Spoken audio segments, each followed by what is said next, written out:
Este segundo seminario trata sobre inocuidad alimentaria en general para plantas industriales, en la cual vamos a citar varios procesos de la industria alimentaria. Más de 20 procesos van a ser mencionados en este módulo inicial. Así que arrancamos. Para implementar una planta industrial debemos comenzar desde la parte inicial, desde cero, por ejemplo, e implementar distintas áreas, partes, maquinarias, procesos debidamente detallados con cada uno de los parámetros, ¿no? Es así que las empresas alimentarias tienen la obligación, ojo, bajo nuestros entes regulatorios en cada nación, de garantizar la seguridad y salubridad de todos los productos que vayamos a comercializar hasta el consumidor. Y para lograr eso, es muy importante que nuestros procesos cumplan y garanticen la máxima eficacia para controlar los productos de manera óptima a lo largo de todas nuestras instalaciones, ¿no? El 100% de nuestras instalaciones debería estar controlada y equipada. Y para eso vamos a recurrir a procesos industriales. Procesos que nos van a servir para la elaboración de dichos productos. El fin siempre va a ser controlar y llegar al punto adecuado de trabajo. Cuesta arrancar una planta nueva, les comento. Nosotros estábamos en la implementación de algunas plantas y cuesta, ¿no? Montos económicos, dinero, coordinación entre distintas áreas, arquitectura, el área civil, el área industrial, el área de inocuidad y demás. No se puede olvidar que la mejor prevención siempre va a ser la buena formación. Y es por eso que debemos saber sobre instalaciones industriales alimentarias en este seminario. ¿De qué consta una instalación industrial? Si nos consultan, consta de estas partes principales. Uno, instalaciones para el acondicionamiento y tratamiento del agua, que lo vamos a observar. Muy importante el tema del agua, les comento. Denle 5 estrellitas a esta temática, puesto que es clave. Dos, instalaciones de producción, acondicionamiento de aire y gases, si es que así los requiere el proceso industrial alimentario, sea cual sea. En breve vamos a detallar algunos. Tres, instalaciones de producción de calor. Es muy importante, ¿no? Por ejemplo, el tema de pasteurización, ultrapasteurización, tratamiento térmico que hay que darle a través del calor. Vamos a necesitar instalaciones de las mismas. Y vamos a observar cuáles son las más aplicables en industria alimentaria. Instalaciones de producción y mantenimiento de frío. También se requiere frío en una industria alimentaria, ¿no? Llegamos a temperaturas elevadas como acá a 140 grados centígrados, pero ¿con qué vamos a enfriar? Con estas instalaciones de frío, bancos de hielo que podemos implementar en planta y demás sistemas de frío, ¿no? Y 5.5 para una industria de alimentos en general, instalaciones para la producción y distribución de la electricidad. Muchas veces vamos a implementar maquinaria, ¿no? Maquinaria en las que hay que tomar en cuenta cuáles van a ser los puntos de instalación eléctrica, en este caso. Cuántas tomas vamos a necesitar y eso va a depender del número de maquinarias de esa sección, ¿no? Si hay 10 máquinas, imagínense, vamos a necesitar 10 tomas industriales más su consecuente voltaje, ¿no? ¿Con cuánto va a trabajar? 220 voltios, va a trabajar con 360 voltios. Vamos a tener que analizar nuestra maquinaria. Y si es muy grande la industria, implementar transformadores, ¿no? Eso lo vamos a observar en esta sesión. Por ejemplo, para la parte de tratamiento de agua, el primer punto que debemos instalar en una industria alimentaria es el equipo de bombeo, punto clave, ¿no? Con qué tipos de bombas vamos a llegar a trabajar. Estas pueden ser, les comento, bombas sumergibles para extracción en agua de pozo, por ejemplo. Dichas bombas ya están diseñadas para poder bombear bajo un sistema de inmersión directa en agua, ¿no? Vamos a colocar esa bombita de agua al interior de un pozo excavado previamente bajo un estudio geohidrológico en el cual se va a determinar cuál va a ser la fuente de agua y dónde va a estar ubicado nuestro pozo, ¿no? Eso es muy importante para el abastecimiento y esta palabrita es importante, ¿no? Suficiente de agua para la industria. Debe estar previamente dimensionado. ¿Cuánto vamos a requerir por día? Tal vez 100 metros cúbicos. Debemos abastecernos mediante nuestros pozos por día. 100 metros cúbicos, ¿no? ¿Cuántos pozos vamos a excavar? Puede que nos abastezcan 2 pozos, 3 pozos, 4 pozos, 5 pozos y todo eso va a tener que ser suficiente para nivel industrial, ¿no? Posteriormente debemos darle el tratamiento consecuente y eso se hace con tratamiento de aguas hasta llegar a parámetros permisibles para consumo humano, ¿no? Parámetros que acá en Bolivia los tenemos citados en norma boliviana 512 a las que debemos llegar, ya sea para distintos fines, ¿no? Sea para fabricar productos alimenticios, hacer tratamiento de productos alimenticios, conservar productos alimenticios o como comercializar productos a base de agua, ¿no? También el agua va a ser muy necesaria y hay que dimensionarlo para procesos de limpieza y desinfección en planta, ya sea para superficies, objetos o materiales que puedan estar en contacto con alimentos. Muy importante. Tenemos como referencial, ¿no? Estoy citando cualquier normativa, un Real Decreto 140/2003, en las que ya se cita que debemos tener una red de abastecimiento, ya sea a nivel público, mediante suministro de red, está permitido si es que están cerca de una población que tenga sed de agua potable, pueden abastecerse de ahí, ¿no? Claro que el costo va a llegar a ascender un poco más la tarifa a nivel industrial. Y debemos definir el lugar de captación de agua que vamos a llegar a tener. Si están cerca de manantiales, de igual forma pueden hacer tratamiento de aguas.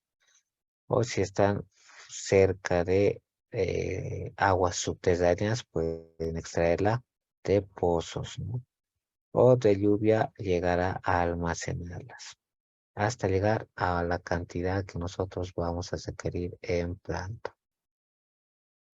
De igual forma, la captación puede ser propia, como les comentaba, podemos tener agua procedente de nuestros pozos y para esto vamos a necesitar, para que la bomba no vaya a tener altas y bajas, puesto que en esas altas y bajas los parámetros de agua llegan a cambiar, ¿no? En alguna planta tuvimos ese tipo de problema. Cada vez que se accionaba la bomba de agua, llegaba a tener turbulencia en el pozo y el agua ya era más turbia, ¿no? De lo normal. Es por eso que nos sirven para esto los depósitos de agua previamente dimensionados. Mencionábamos, ¿no? Si vamos a necesitar 100 metros cúbicos, por lo menos debería almacenar el 50% de esa capacidad. Es decir, tanques con una capacidad mínima de 50 metros cúbicos. Mejor si tengo para los 100, ¿no? Para prever el tratamiento y hacer más cómodo el funcionamiento de bombas y sistemas de tratamiento. O incluso podemos tener ambas, ¿no? Puedo tener red pública proveyéndome agua, como también red de pozo, ¿no? Propia, en la que yo puedo verificar de forma diaria Por ejemplo, el nivel de cloración automática en nuestro pozo o otro desinfectante, ¿no? Cloro es uno de los más económicos por el cual podemos optar para tratamiento de agua en industria alimentaria, como también hay otros desinfectantes autorizados. Nos piden el link de asistencia, ahí está. Para la parte de elementos de instalación, en la planta de tratamiento de aguas vamos a necesitar la acometida, que es el punto de ingreso de agua a la instalación. Va a ser el punto de enlace en el cual nosotros vamos a llegar a tener e instalar una serie de tuberías de varios metros, ¿no? Segundo punto que vamos a necesitar en tratamiento de aguas, la llave de paso, muy importante, con el cual vamos a llegar a regular y hacer maniobras dentro de la planta, ¿no? Esta debe ser situada y ubicada en la unión de la acometida con el punto de alimentación a la planta, debidamente identificada. Es clave, les comento, la llave de paso. Eso va a impedir también la entrada del agua a la instalación interior. Por ejemplo, cuando necesitemos hacer limpieza de pozos, ¿no? Un medidor o contador general, un flujómetro de agua también va a ser necesario, aunque en Bolivia ya se tiene regulación, ¿no? La APS realiza regulación de pozos, por la cual nosotros podemos extraer un pozo, ¿no? Pero debemos pagar el agua que estamos llegando a extraer, puesto que aguas subterráneas también son parte del Estado, no son propiedad del Estado. Se debe situar en el punto más próximo a la llave de paso, puesto que imagínense que tengamos fugas en planta, fugas intensivas. Cerramos la llave de paso, subsanamos los diferentes problemas y volvemos a aperturar la misma. Válvulas de retención, la finalidad va a ser proteger a las red de distribución contra el retorno de aguas sospechosas, ¿no? Y para eso nos van a servir esas válvulas de retención unidireccionales en una sola dirección.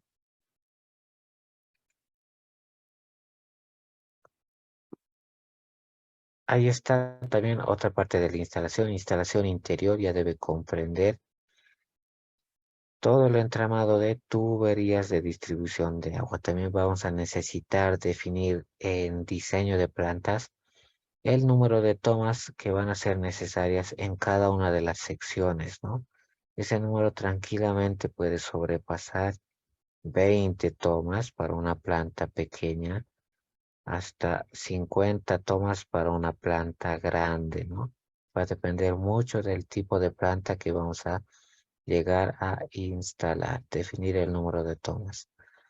Asimismo, vamos a tener que definir también depósitos ya de agua tratada, el cual, ya saben, no podemos tener faltante de agua en planta. Hay problemas porque a veces se accionan todas las válvulas, ¿no? Todas las tomas.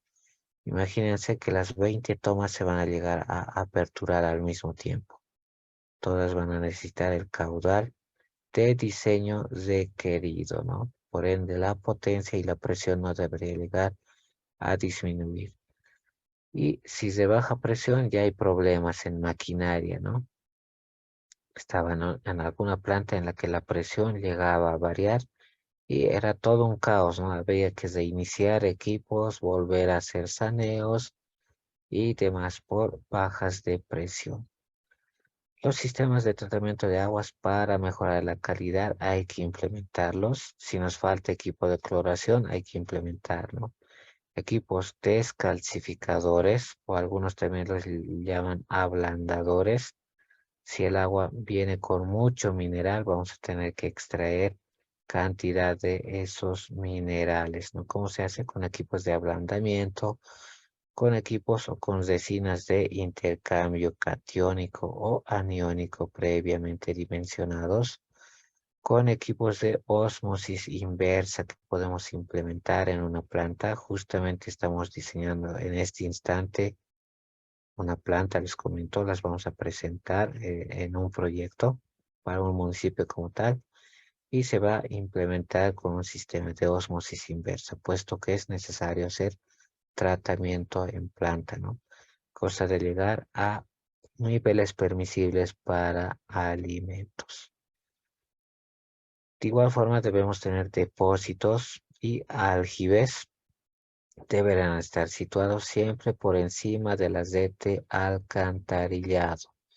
En caso de falla, imagínense que haya fuga de aguas de alcantarillado, no lleguen a afectar el agua desde que está tratada, ¿no? De ahí la importancia de los niveles de los lugares de almacenamiento que vayamos a tener en planta.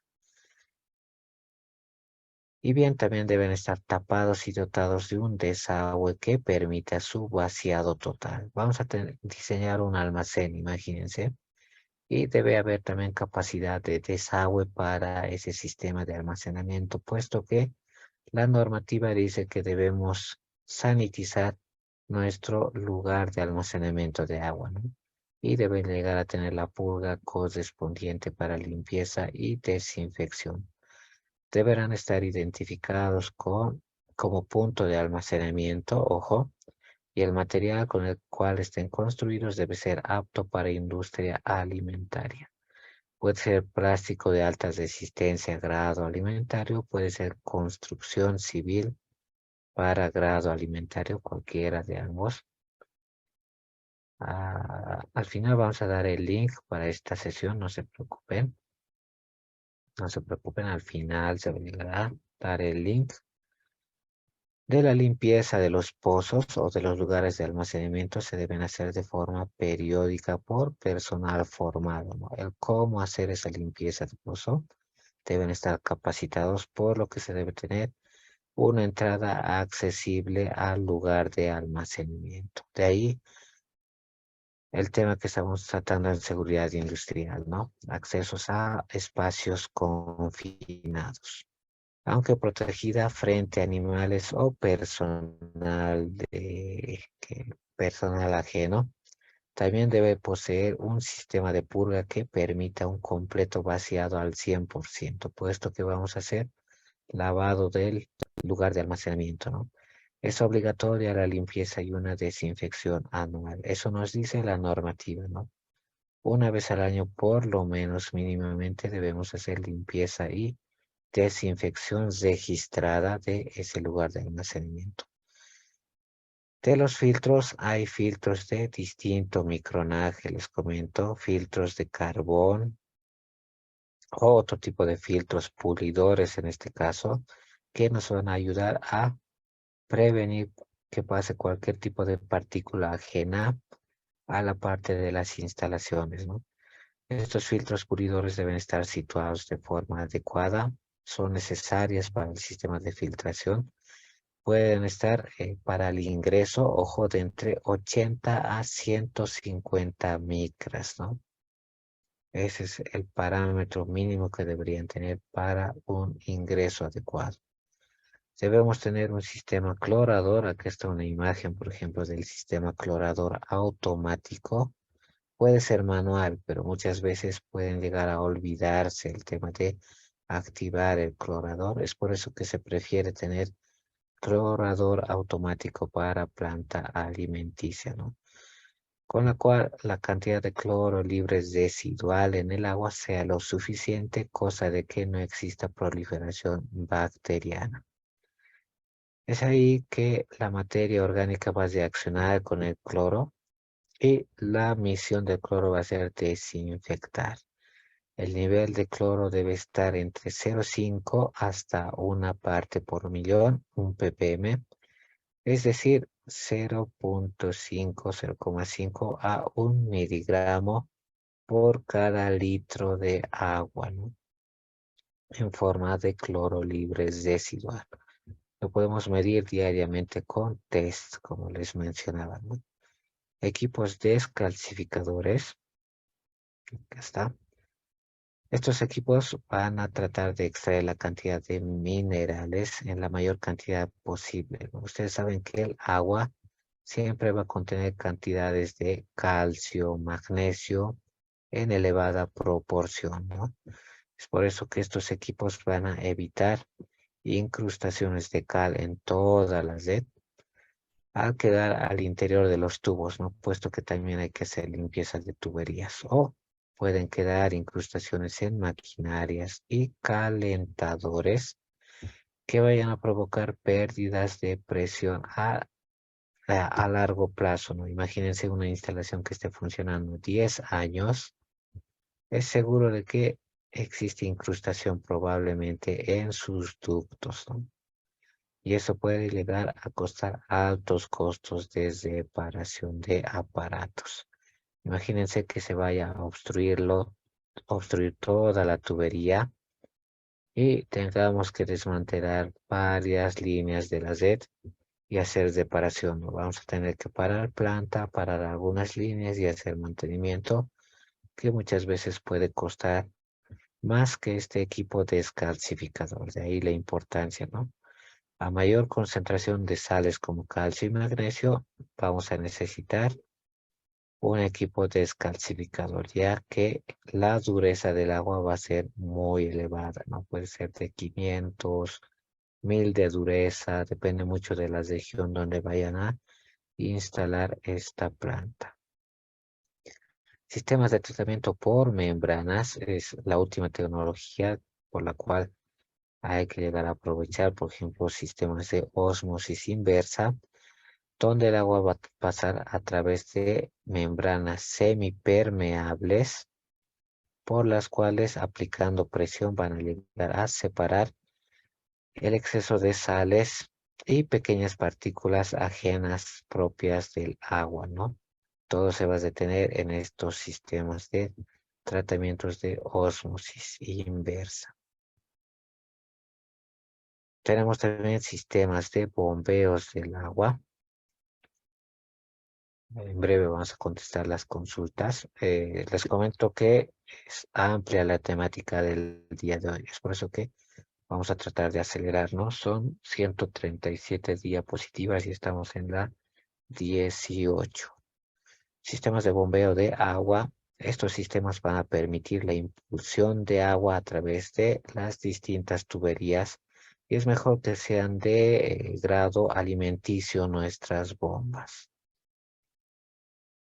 Control de la instalación. Vamos a necesitar un plano general de toda la instalación. Trabajar con el arquitecto junto con nosotros, ¿no? Puesto que nosotros les vamos a dar los criterios de inocuidad que hay que llegar a cumplir en planta alimenticia. Debes diseñar la entrada o la acometida del agua, las salidas o los grifos y deberían estar siempre enumerados. Eso para el tema de mantenimiento, ¿no? Imagínense que contamos con 50 líneas distintas en planta. ¿Cómo vamos a poder identificarlas si es que no tenemos un plano? PID sería lo mínimo que vayamos a implementar en planta para hacer un fácil mantenimiento, ¿no? La línea 25 está mal, notificamos a mantenimiento y realiza la intervención correspondiente.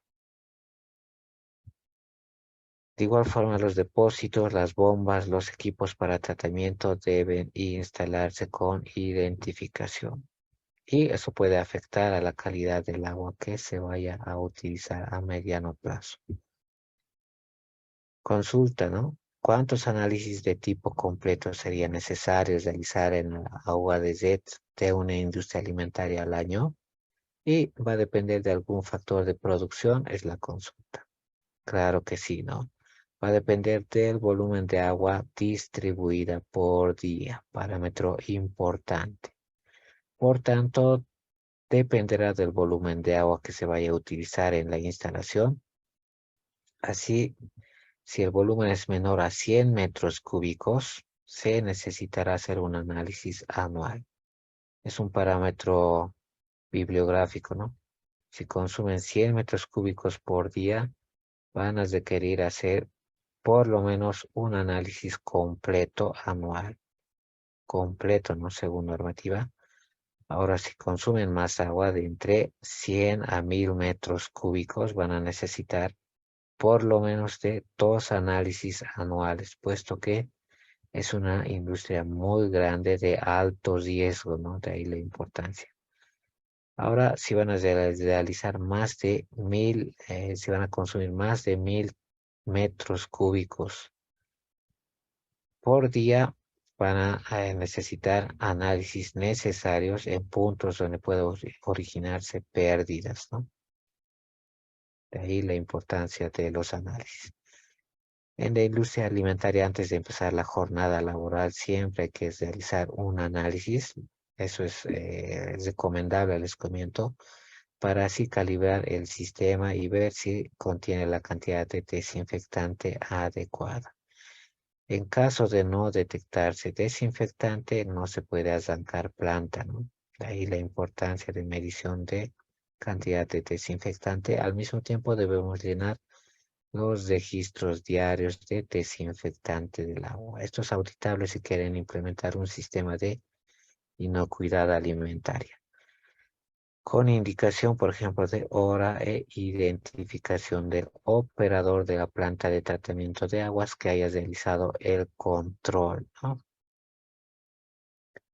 Debemos tener, por ejemplo, un calendario de vaciado de nuestros depósitos para limpieza y desinfección, control de revisión de los sistemas de cloración, control de cloro diario, cambio de limpieza de filtros cuando ya hayan cumplido su vida útil, previa evaluación y desarme de esos filtros, revisión de los sistemas de tratamiento de agua instalados, limpieza de los sistemas de tratamiento de agua, revisión de las bombas impulsoras y todas las deficiencias detectadas y sus medidas correctoras aplicadas.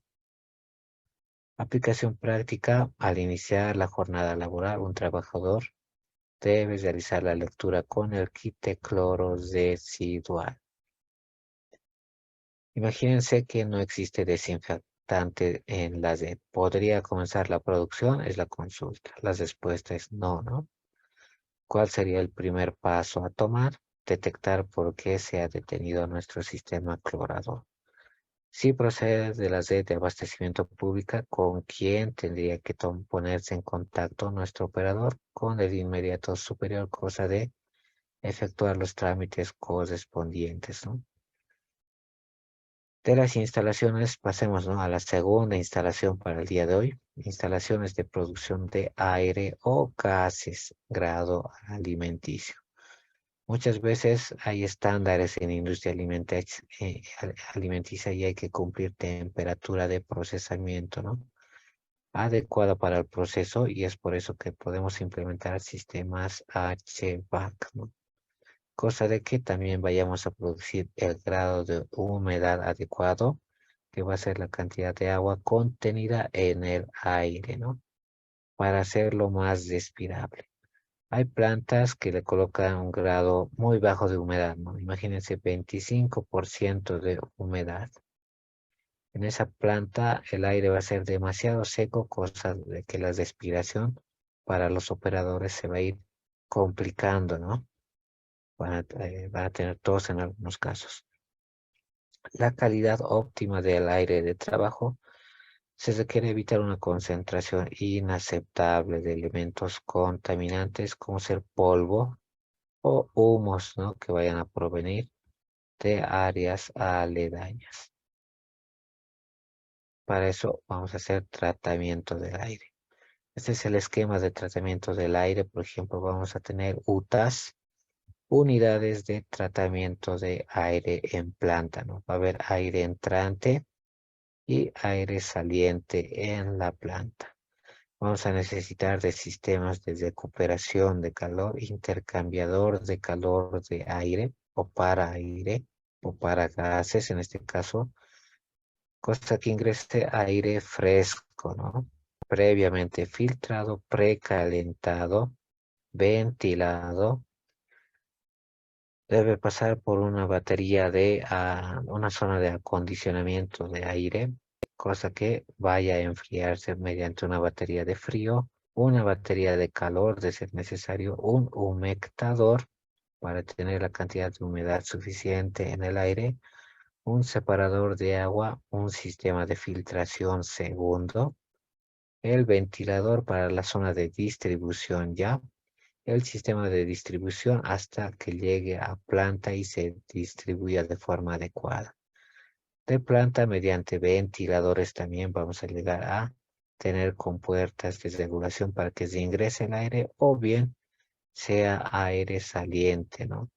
Podemos tener aire fresco o aire recirculado para algunas áreas o una zona de recuperación y mezcla de aires, ¿no? En eso consiste el sistema o esquema UTA para una planta. De la toma de aire, por ejemplo, va a ser en este caso, el ingreso de aire para generar aire nuevo. Ventiladores van a ser los sistemas de impulsión, ¿no? Pueden ser de 1 HP, 2 HP, depende del tamaño de la empresa, de la planta. Zonas de intercambio de calor o de frío van a ser las baterías donde va a intercambiarse calor entre el aire y un agua precalentada, ¿no? Filtros van a ser aquellas que van a detener partículas indeseables y debe hacerse una limpieza periódica de este tipo de equipos. La revisión de filtros es lo mínimo que deberíamos hacer.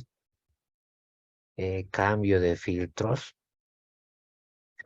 Cámaras de humectación donde vamos a llegar a la humedad requerida en planta. Cámaras de combustión donde van a ser el área donde se va a llegar a producir calor para intercambiar ese calor en el aire, ¿no? Sistemas de recuperación de aire donde va a pasar un aire precalentado y va a llegar a alimentar un aire nuevo que ingresa frío.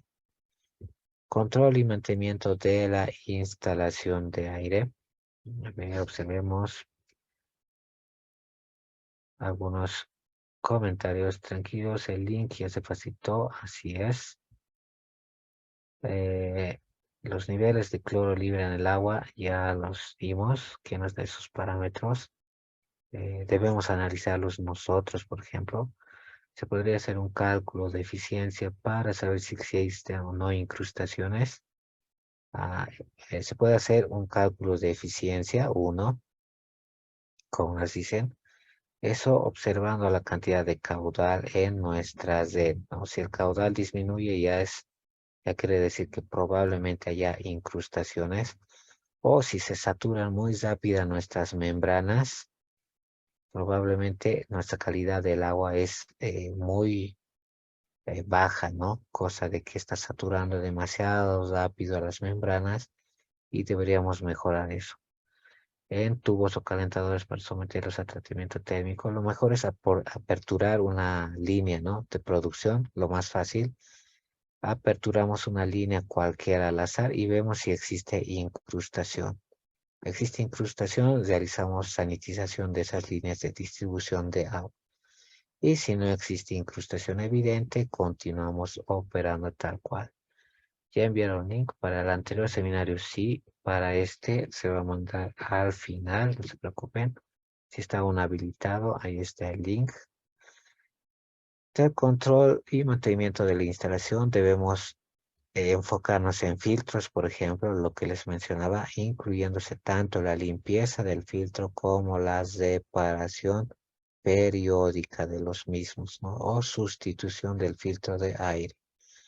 Sistemas de ventilación, de igual forma, comprobación del estado de las aletas, puede que estén dobladas. Algo pudo haber pasado, ¿no? Con las aletas de nuestros ventiladores. Y giro correcto de estas, puesto que recuerden que para ventiladores hay un motor, pero de doble giro, ¿no? En vez de girar en un sentido, puede llegar a estar girando en otro sentido. Eso hay que llegar a evidenciar.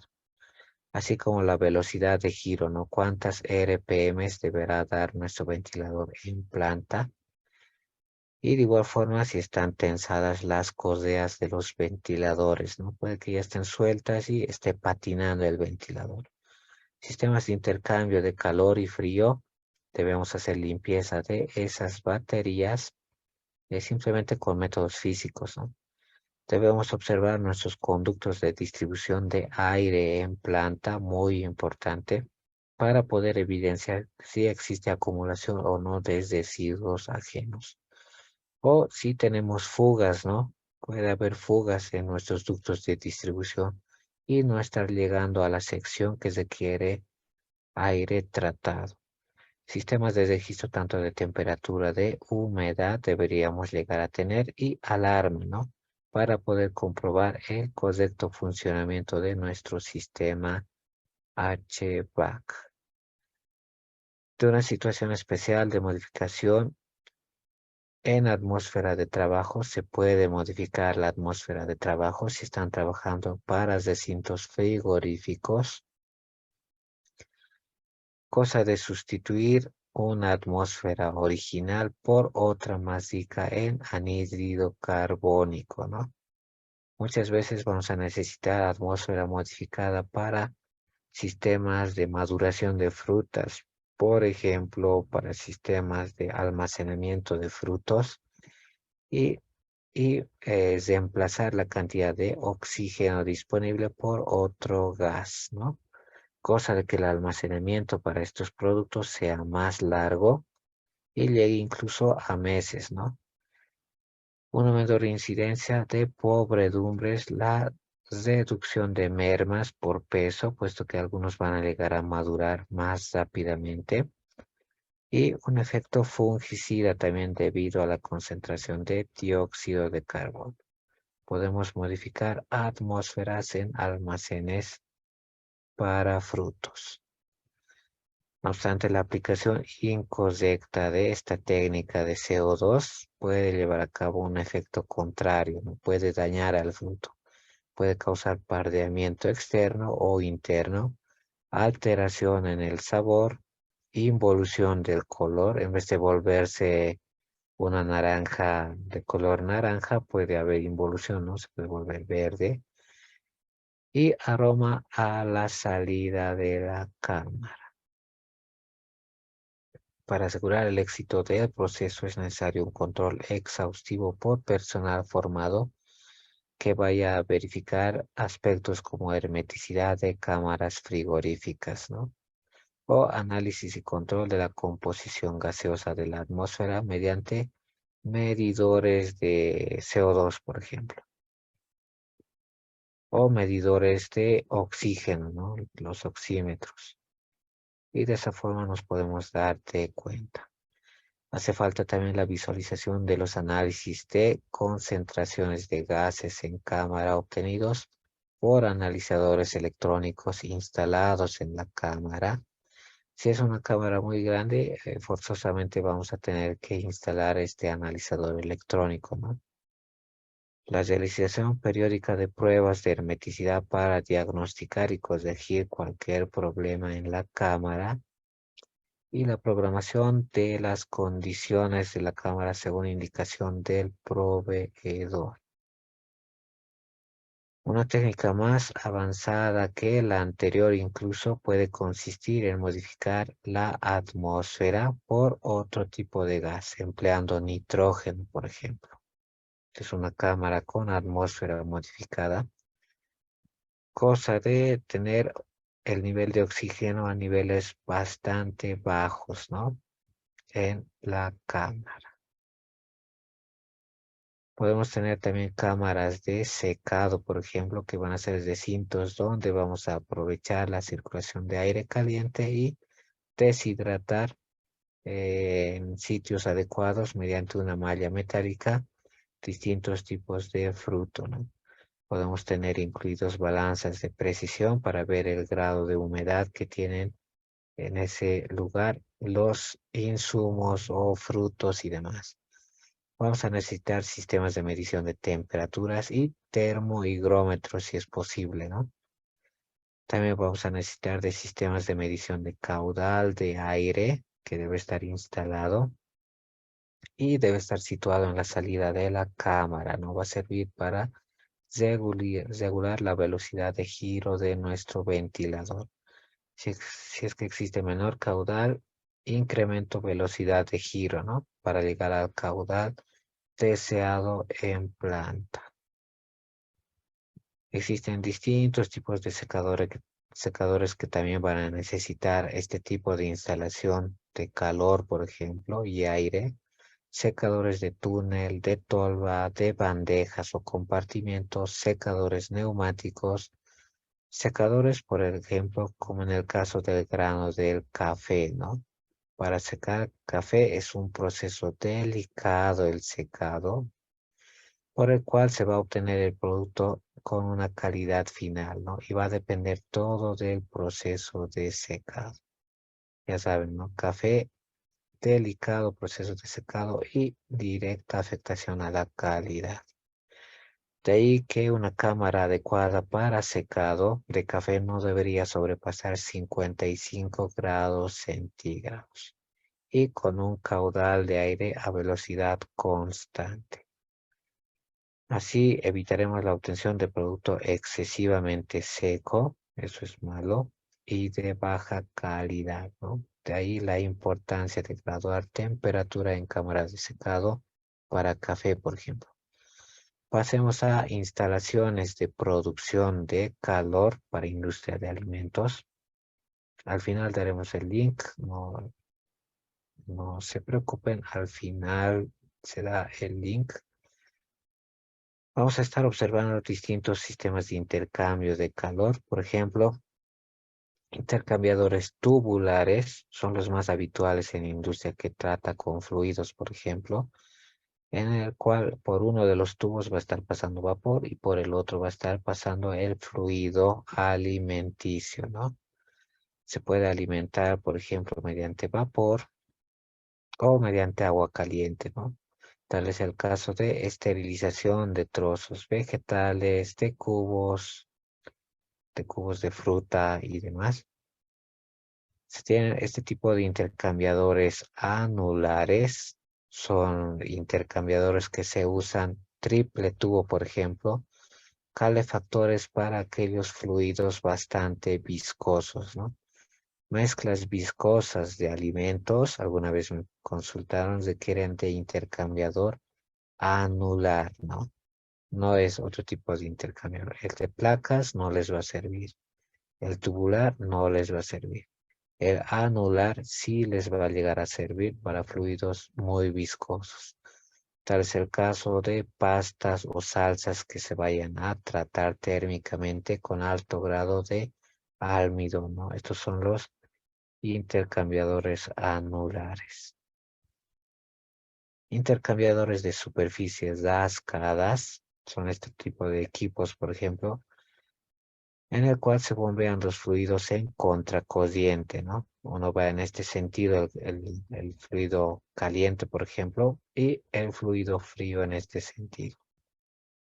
Por ejemplo, este tipo de intercambiadores se utiliza mucho para la industria de mermeladas, las de superficie dascada y las de chocolate, ¿no?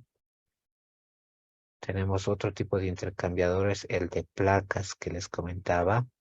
Aquí hay por lo menos a simple vista unas 30 placas, ¿no? A simple vista, ¿no? Están formados por una serie de placas de acero inoxidable, pero se usan para fluidos alimenticios en este caso, no espesos, no viscosos. Podemos tratar, por ejemplo, líquidos sin pulpa, ojo, sin pulpa, ¿no? Puesto que la pulpa se va a incrustar y se va a obstruir, de quemar y dañar. Puede tratarse acá vino, por ejemplo, puede tratarse leche, puede tratarse agua en este tipo de intercambiador de placa. Autoclaves, que es otra tecnología que me consultaban también. Se pueden adquirir autoclaves específicos para industria alimentaria. Su sistema calefactor puede depender de vapor o de electricidad, ¿no?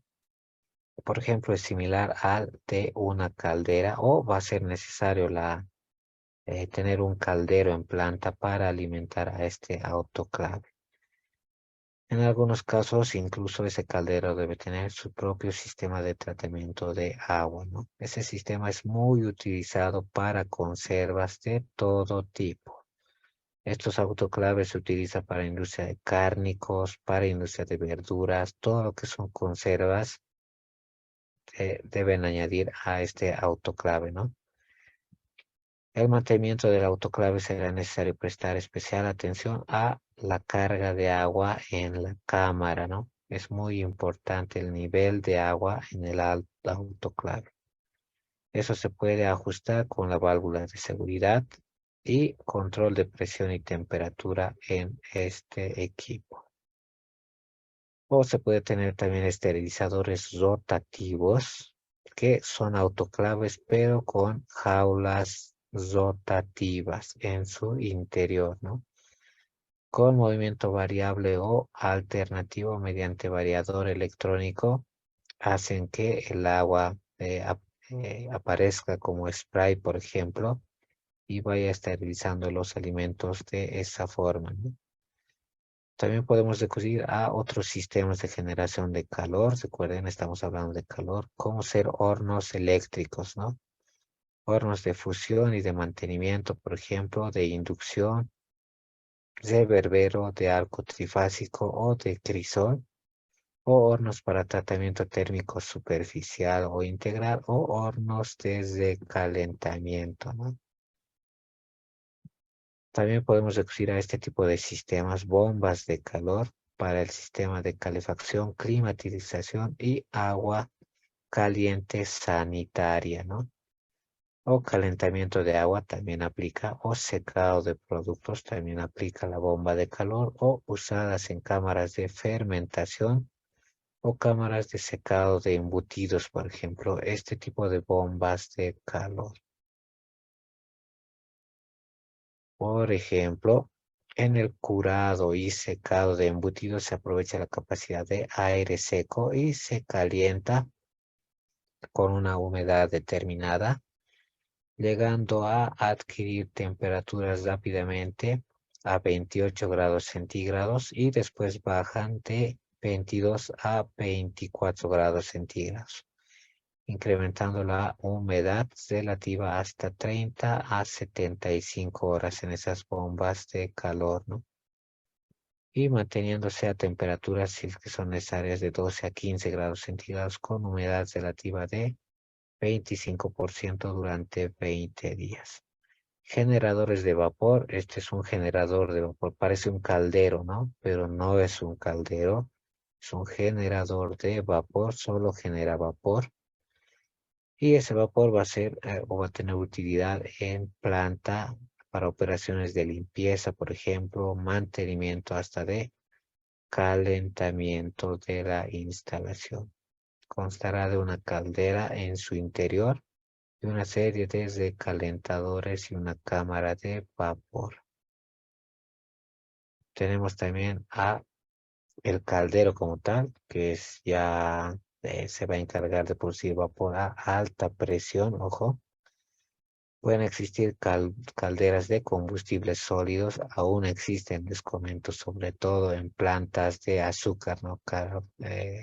Calderas para quemar carbón, sobre todo en Europa, leña o lo que son los residuos vegetales. Caldera de combustibles líquidos, también pueden usar gasóleo, fuel oil, también diésel o gasolina. Calderas de combustible gaseoso, ellas usan gas natural o propano, o calderas mixtas, ¿no? Hay quemadores dual, les comento, que pueden comprarlos si así lo desean y funcionar con dos tipos de combustible, si así lo ven conveniente. Instalaciones de producción y de frío. Pasemos a la parte de frío, ¿no? Hemos pasado todo lo que es calor en las anteriores diapositivas. Y estos sistemas de frío tienen un circuito en su interior de funcionamiento. Muchos funcionan con ciclos de Carnot, con ciclos de Rankine o Rankine y demás. Cosa de tener un equipo frigorífico que se va a basar en un ciclo de refrigeración, en el cual vamos a necesitar un líquido refrigerante y hay varios en nuestro medio, ¿no? El HFC, por ejemplo, hidrógeno flúor carbono, el CFC, flúor carbono cloro, o los combinados HCFC, hidrógeno carbono flúor y cloro, ¿no? Por decir de formas resumidas los refrigerantes que hay en nuestro medio. El agua no se puede utilizar como líquidos refrigerante, ¿no? Se prefiere otro tipo de fluidos que se vaporicen a menor temperatura para poder generar sistemas de frío. Para eso, primeramente vamos a necesitar de un compresor para el sistema de frío. Hay que calcular la capacidad adecuada de este compresor. Vamos a necesitar de evaporadores que van a llegar a absorber calor de la cámara frigorífica por medio de fluidos refrigerante, ¿no? Sobrecalentado. Un condensador en el cual se va a producir el cambio de fase de vapor a líquido y las válvulas de expansión que van a regular el caudal de paso desde refrigerante. Eso para nuestro sistema de frío. Y de ahí podemos ya incorporar nuestra cámara frigorífica, ¿no? Con sistemas de aislamiento, de poliuretano, otro tipo de aislantes, ¿no? Vamos a necesitar para esta cámara también termos registradores para medición de temperatura y humedad. Observen, estos ya pueden ser incluidos directamente estas sondas a la cámara de refrigeración o congelamiento o enfriamiento, ¿no? Cosa que los podamos monitorear. Se tiene un Real Decreto del 138, por ejemplo, en la cual se clasifican las cámaras, ¿no? Se pueden tener en planta cámaras de almacenamiento frigorífico con atmósfera controlada. Recuerden, reemplazar la cantidad de oxígeno del aire por nitrógeno, por ejemplo. Se usa para almacenamiento de frutas para evitar la precoz maduración. Punto importante, ¿no? Si van a tener planta de tratamiento de frutas, procuren tener este tipo de cámaras frigoríficas de atmósfera controlada. O cámara frigorífica para productos refrigerados. Esto ya simplemente no toca la atmósfera. Funciona de 0 a 8 grados centígrados la refrigeración. Otro tipo de cámara, cámara frigorífica para producto ya congelado, que debería estar por temperaturas debajo de menos 18 grados centígrados. Es decir, puede estar a menos 30, menos 20 y demás. Cámara frigorífica mixta es otro tipo de cámara, puede enfriar en un tiempo máximo a 24 horas productos introducidos a temperatura ambiente y después mantenerlos refrigerados. Es una cámara mixta, ¿no? Una cámara frigorífica bitémpera, así se le llama, puedes recibir alternativamente productos refrigerados como también puedes recibir productos congelados, ¿no? Bitémpera, dos temperaturas. Se puede también tener este tipo de cámaras de enfriamiento rápido. Se tratan de cámaras frigoríficas con equipo de frío sobredimensionado bastante grande, cosa de que el enfriamiento sea rápido, ¿no? Tal es el caso de industria cárnica, por ejemplo. Se somete a la carne a un proceso de oreo, así se le llama, que consiste en un enfriamiento rápido después del sacrificio del ganado vacuno. Debe haber enfriamiento rápido, ¿no? Túneles de congelación, por ejemplo, este que ven en imágenes, van a llegar a tener un tiempo de detención del alimento adecuado, cosa de que a una determinada velocidad vaya a producirse la congelación.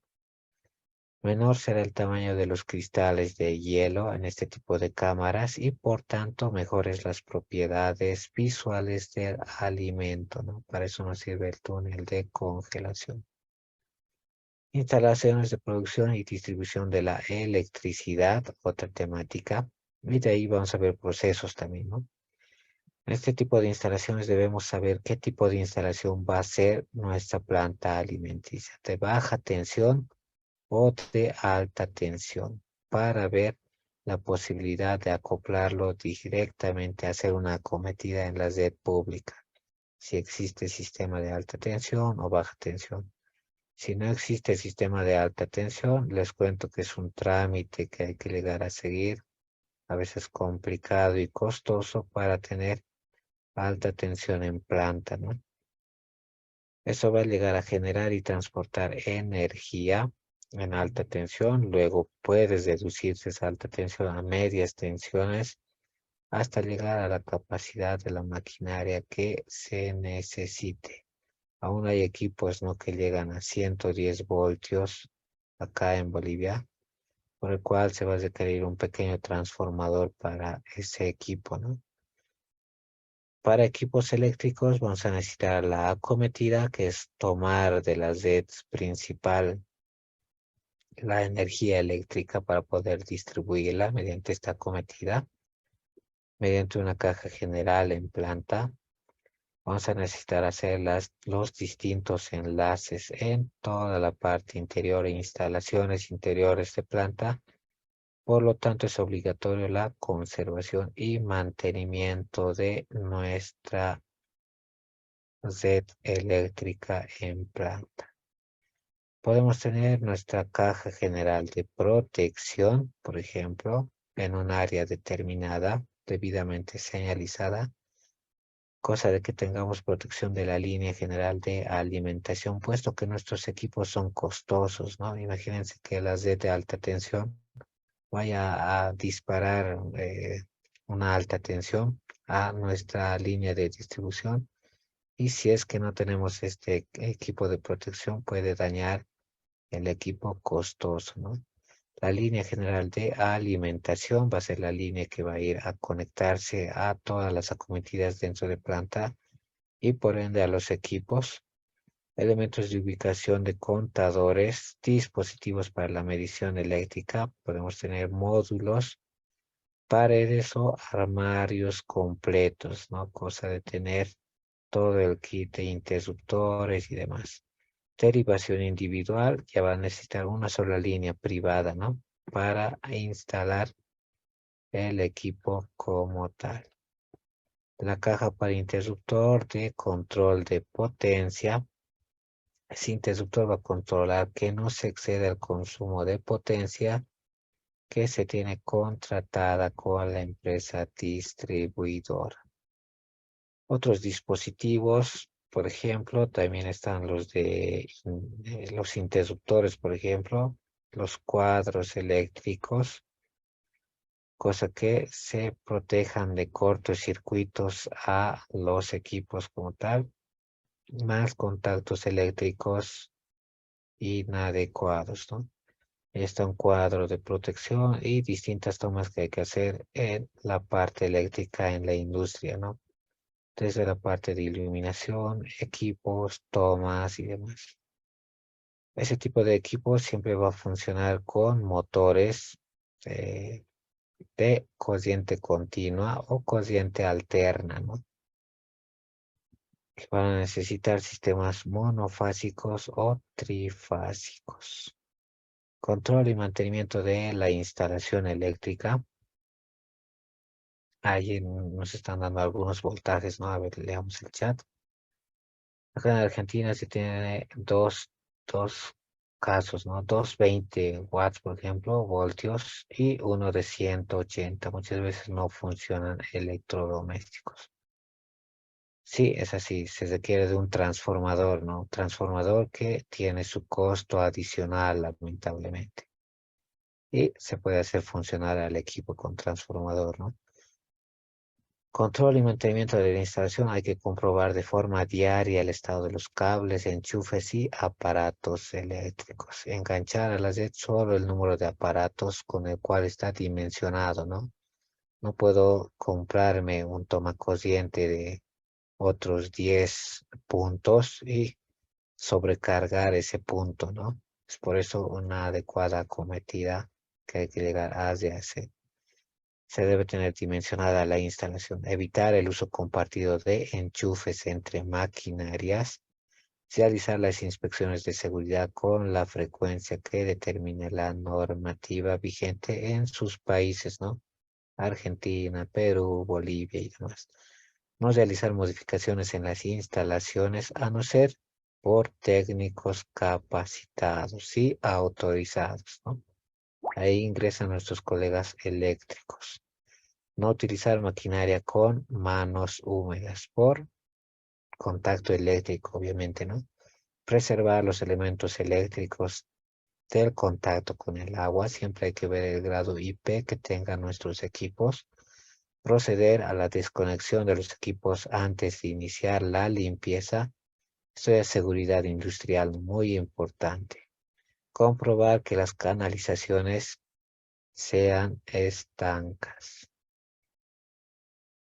Pasemos a la parte de industrias ya en general. Una industria que vamos a tocar, industria cárnica, ¿no? La materia prima puede ser vacuna, ovina, porcina, aves y en algunos países, en algunos no, pueden ser caballos, camellos, renos para industria cárnica. Produce tras una serie de manipulaciones y transformaciones un producto final, ya sea fresco o un producto cárnico cocinado o un producto cárnico curado como en Europa, bastante deliciosos pero costosos, cuya presentación es variada. Puede ser en bandeja, a granel, en lata, en caja de cartón, productos cárnicos, ¿no? Aquí tenemos los principales procesos alimenticios industriales que vamos a mencionar. Está la parte de recepción de animales. Se reciben los animales procedentes de las granjas de producción, debiendo permanecer durante un espacio de tiempo en ayunas antes de ser sacrificados, ¿no? De ahí ingresa otro proceso de aturdimiento, por ejemplo, donde los animales son aturdidos según distintas técnicas que existen actualmente, aceptadas, ojo, como descarga eléctrica, sufre dolor, pero un corto lapso de tiempo el animal, ¿no? No tan largo como el golpe que les dan. De ahí la importancia de la descarga eléctrica. O las pistolas con punzón penetrante o aire comprimido que se les puede llegar a dar. Posteriormente debe colgarse en este caso al animal, cosa de que el enganchado se vaya a producir en una cinta de transporte, ¿no? Cinta que debe ser instalada elevada que lo irá trasladando a los distintos procesos, puesto que tiene todavía el cuero por encima, las pezuñas y demás. De ahí ingresamos a una etapa de sangrado. Tras el degollado del animal, puesto que hay que realizar el corte, un corte de las arterias yugulares en el cuello, ese desangrado y su sangre va a ser filtrada, recolectada y trasladada. Muchas veces hasta se puede industrializar la sangre, ¿no? En productos embutidos, de ahí la sangría y demás. Trasladada en un tanque refrigerado para su posterior uso como subproducto a la sangre. Es de importancia, no podemos desamar la sangre. Posteriormente pasa a una etapa de escaldado y depilado según sea el animal o eliminación de la piel. Si se trata de ganado porcino, se somete a un proceso de eliminación del pelo con agua caliente aproximadamente a 50 grados centígrados, etapa de escaldado y depilado por medio de rodillos para eliminar los pelos, ¿no? Posteriormente se somete a un chamuscado que asegure la eliminación de todo pelo y ese proceso se realiza debido a que el cerdo es comercializado con su piel. En el caso de ganado bovino o ovino se les elimina la piel de forma manual, ¿no? Hay que sacar punto por punto la piel, jalándola y con cuchillo o mecánicamente también. Y para aves, tras el escaldado se produce el desplumado, ¿no? Hay que realizar también escaldado y desplumado mediante máquinas que girando en sentido contrario al avance del animal vayan a arrancar las plumas de sus folículos. Después se van a someter a una ducha que van a arrastrar las plumas desprendidas.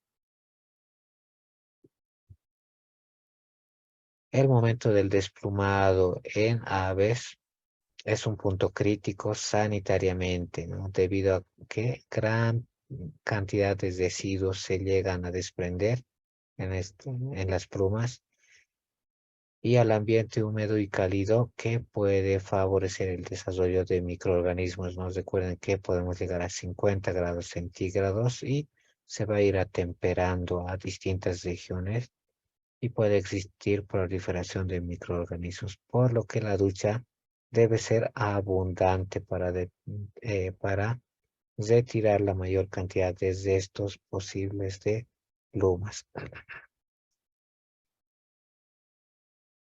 Posteriormente pasamos a la etapa de eviscerado. Es un proceso en el cual van a estar presentes los inspectores de sanidad para poder validar al canal como tal.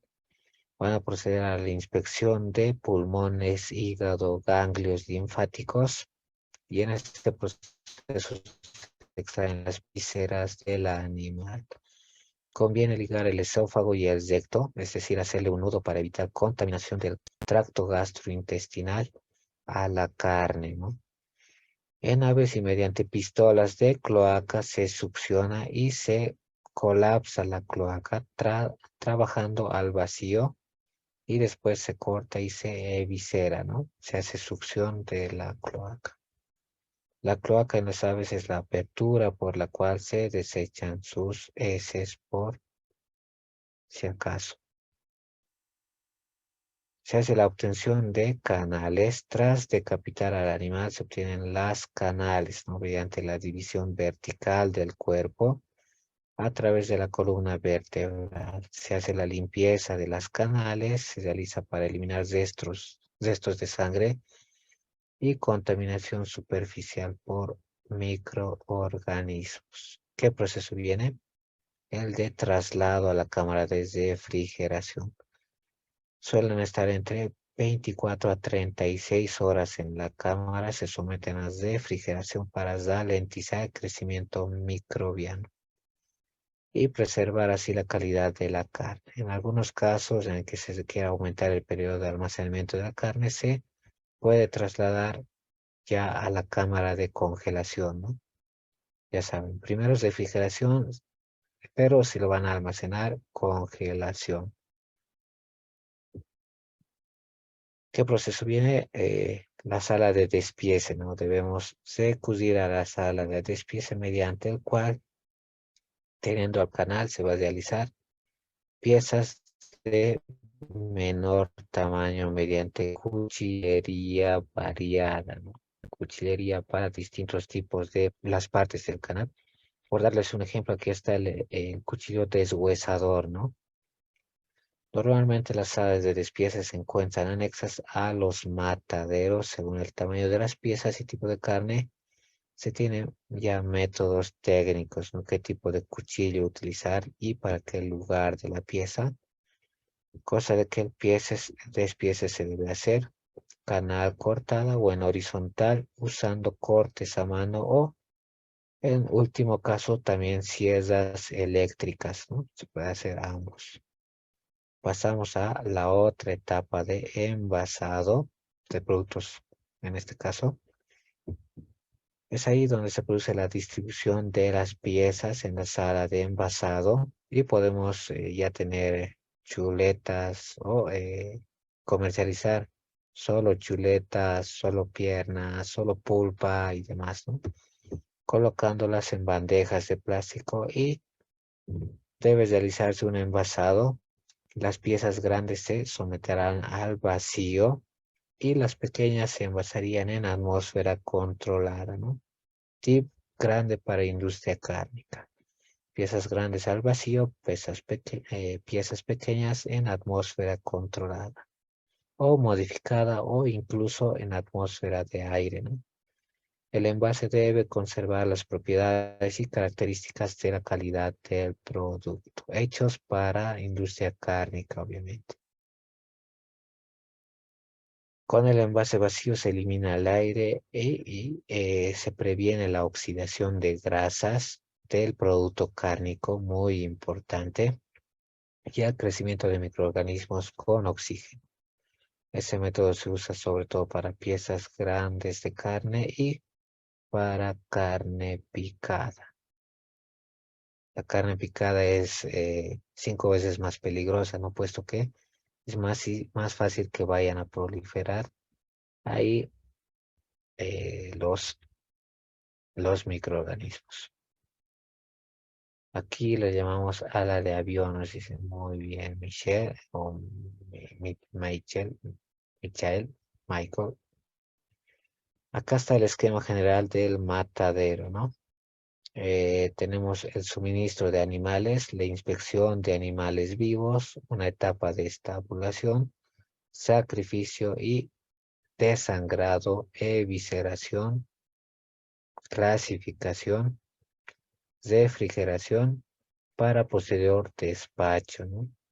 Pero también se puede comercializar el estiércol, ustedes saben, ya para el tema de medio ambiente, o el animal vivo puede ser suministrado muerto. Se debe hacer un sacrificio sanitario y aprovechar heces muertas, ¿no? Para otro tipo de alimentos, por ejemplo, harinas y grasas, o el sacrificio de la etapa de sacrificio y de sangrado, igual se puede beneficiar y obtener subproductos, o de la evisceración, por ejemplo, se puede confiscar o industrializar pezuñas, cuernos, cerdas o desperdicios en general. Y la otra parte hay que llegar a almacenarla, mantener un almacén de cueros y pieles, según el animal. O de esa etapa también se puede hacer procesado de los órganos, procesado de las tripas, procesado del sebo y la grasa. Del sebo y la grasa, por ejemplo, hay que hacer la fundición de la grasa y llevarlos al almacén de grasa. De ahí una industria cárnica como tal. Existe, por ejemplo, pistolas para aturdimiento del animal. Pasemos paso por paso. Ahí se debe comprobar su correcto funcionamiento y su carga antes de iniciar el proceso, ¿no? Se tiene también las cintas transportadoras de animales colgados, que son estas, para distintos tipos de animales. Se debe comprobar también el correcto engranaje y engrase de las mismas, así como la colocación del animal de manera exacta. El estado óptimo de los ganchos colgadores, y también debe comprobarse el rodaje y la velocidad adecuada. También se deben tener cintas transportadoras de productos de despiece. Se puede observar su correcto funcionamiento, su engranaje, especialmente la limpieza, puesto que ya está transportando una pieza casi ya terminada, ¿no?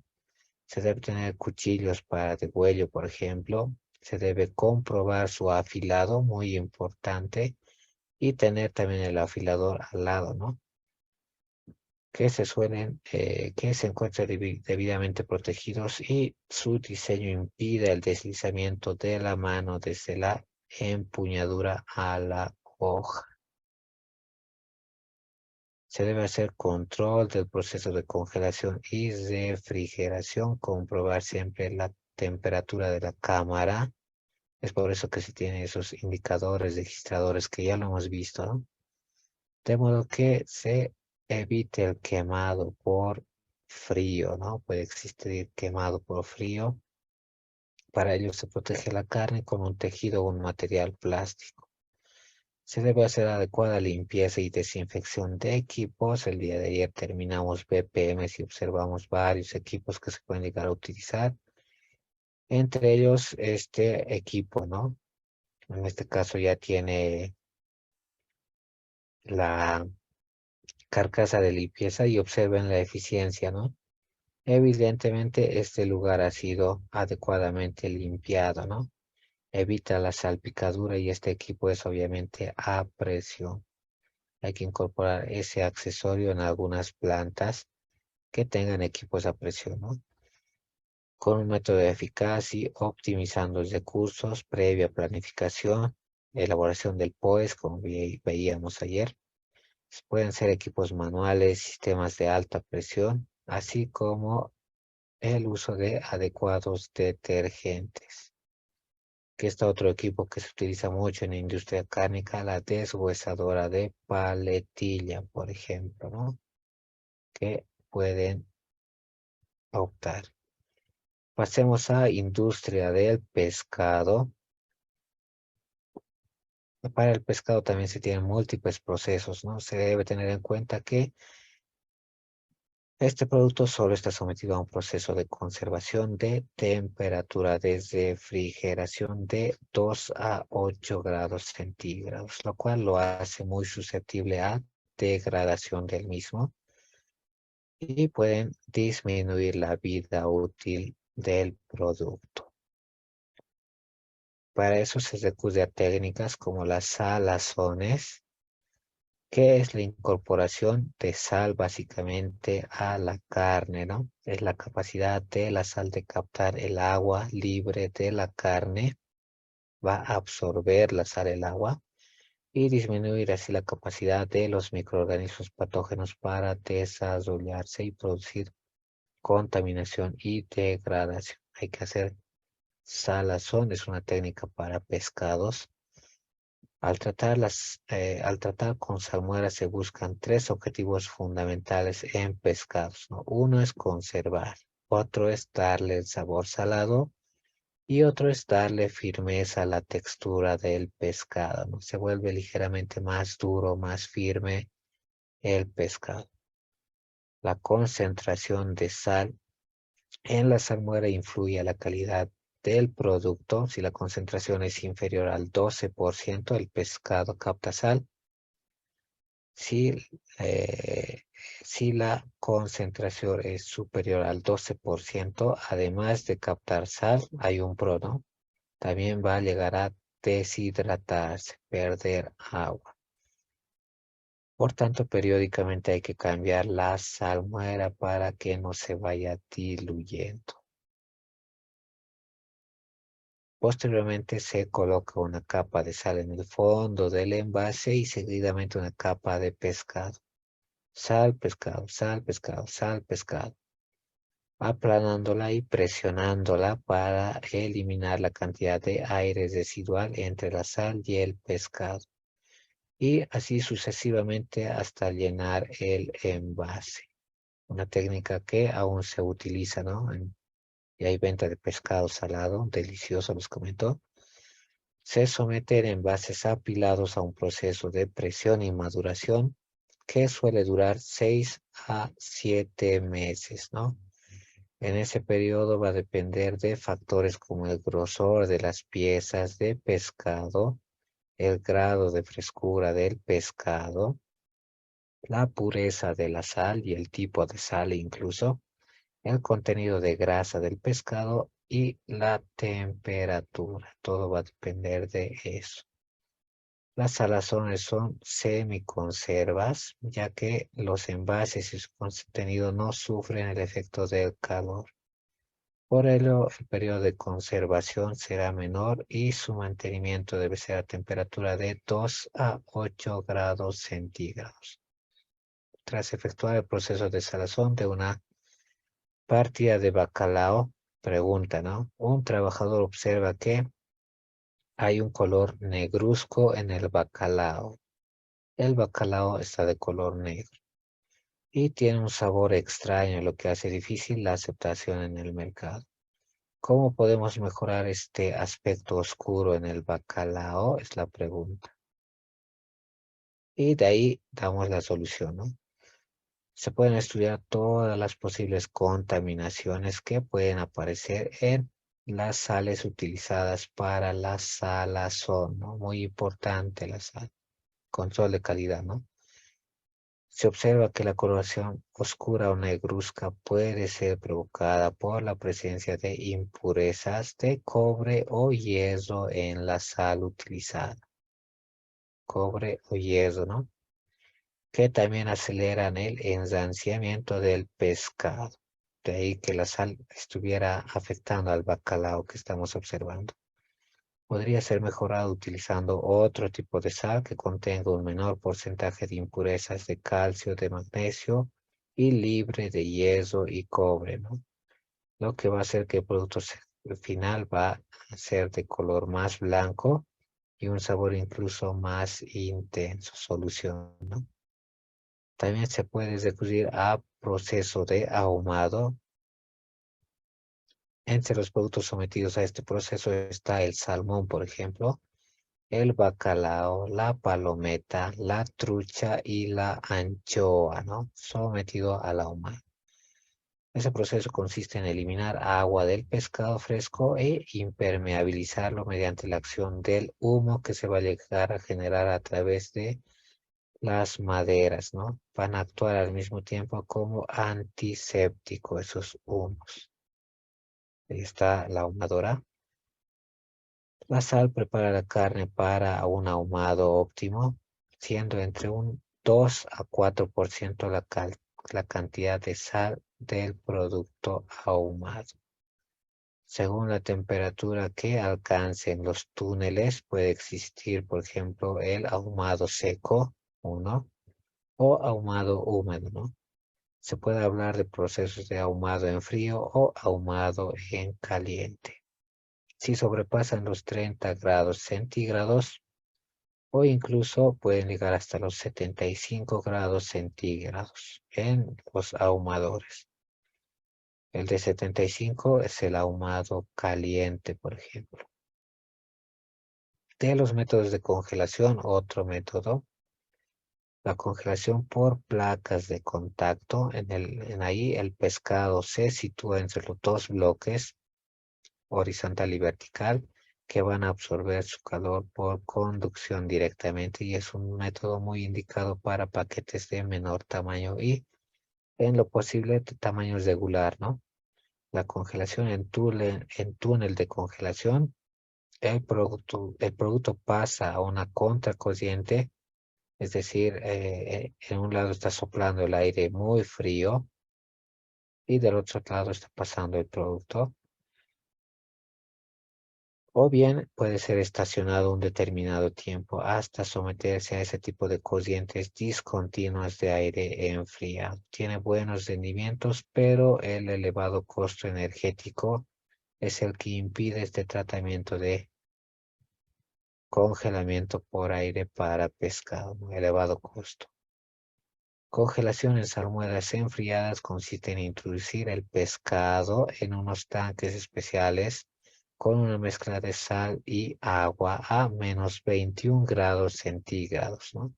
Salmuera enfriada. De ahí vamos a obtener ya pescados congelados, ¿no? Al tener esas mezclas, un punto de congelación muy bajo lo hace un buen método de congelación a bordo, si es que están en barco, ¿no? La congelación mediante gases licuados es posible, por ejemplo, usar nitrógeno líquido, lo que encarece al producto.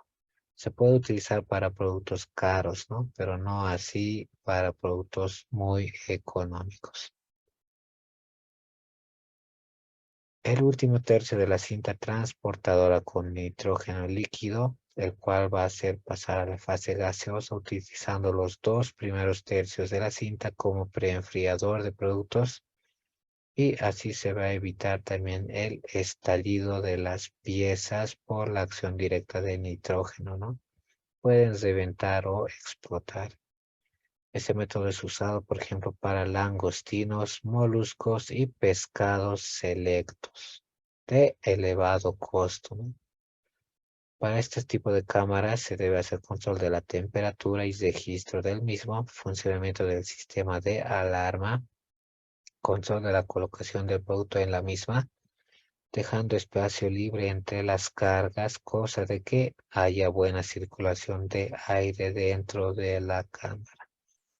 Control de la protección de la superficie del producto sin que queden zonas desnudas para evitar quemaduras del producto por frío. Caso de estudio, ¿no? La rosada, que es este tipo de pescado, es un pescado de uso común, muy distribuido en los establecimientos minoristas. ¿Qué método de congelación elegiría para realizar en una partida de rosada fresca en el mar?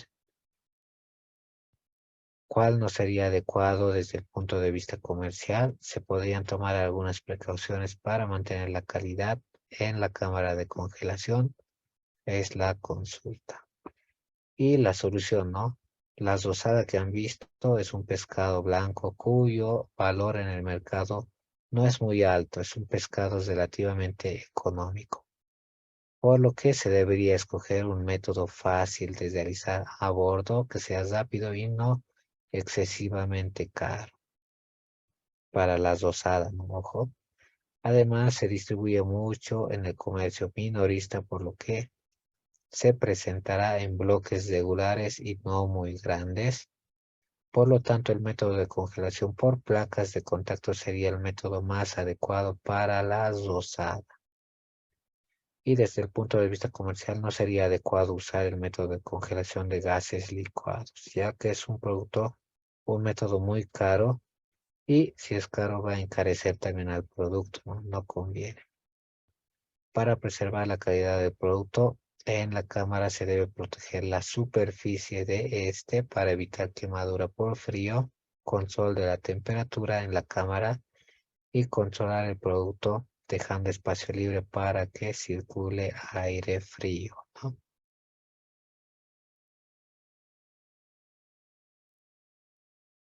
Se encuentran productos elaborados con unas materias primas de primera calidad garantizadas, de ahí la importancia de tener cuidados en la materia prima, disminuye al mínimo uso de conservantes o aditivos. El método químico es otra opción, ¿no?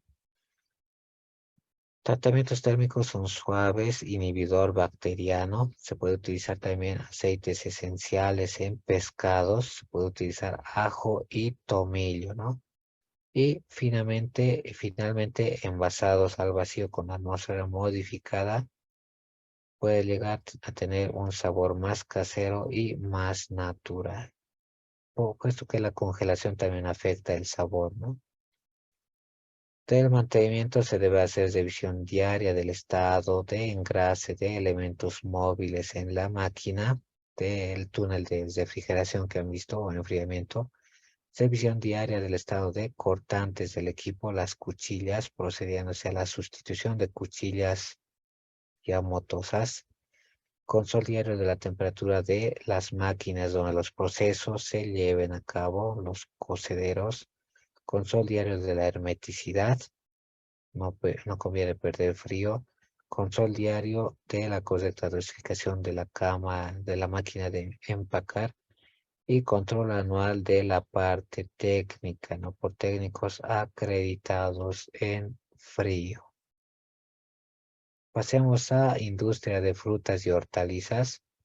A sus procesos de excepción y control del producto es una parte muy importante y todo va a derivar en la calidad del producto final. Es por eso que se implementa la etapa de selección y clasificación y esto puede ser transportado por cintas transportadoras para hacer una adecuada selección. Se los puede seleccionar por tamaño, defectos de color, por golpes y se debe elegir también su destino, ¿no? Como producto fresco o como conserva en esta etapa de selección.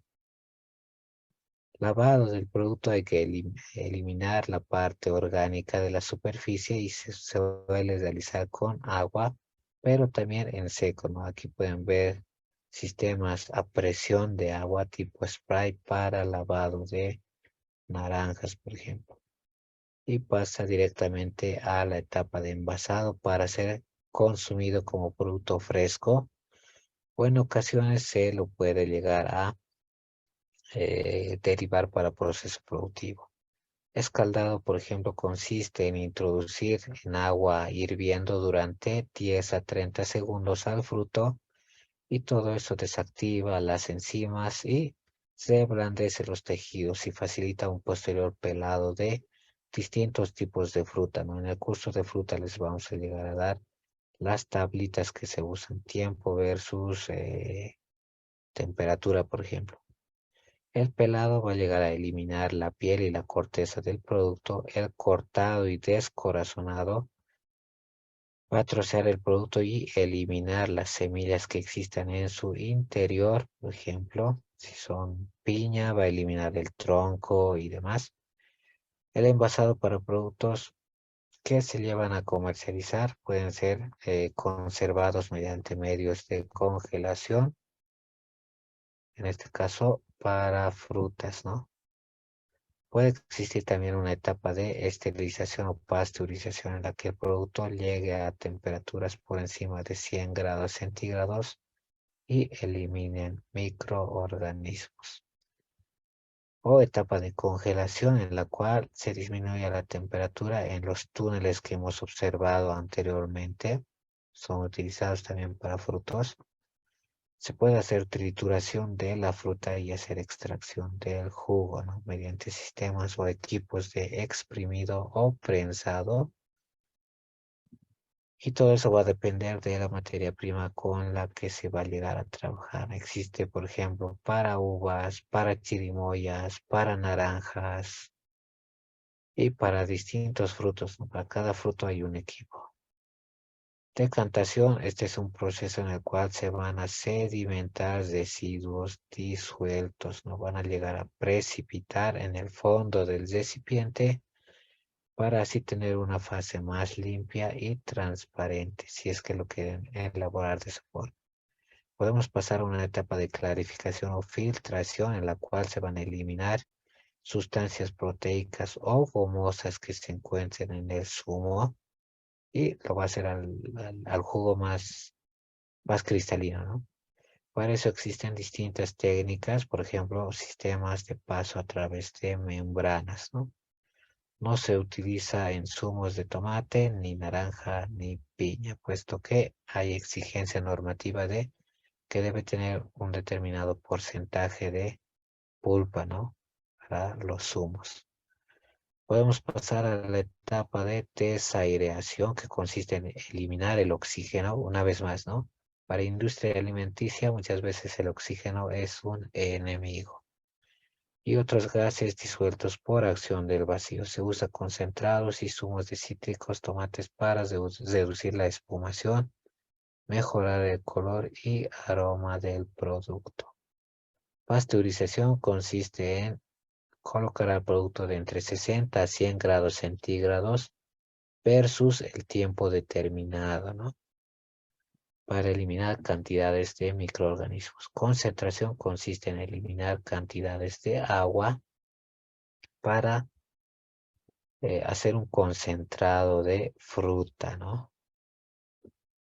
Y podemos pasar a etapas finales de envasado, tapado y enfriamiento, en la cual lo podemos hacer en distintos materiales, ¿no? Vidrio, cartón, latas, pero en cualquier caso que sean aptos para industria alimentaria y que garanticen cierre hermético del producto.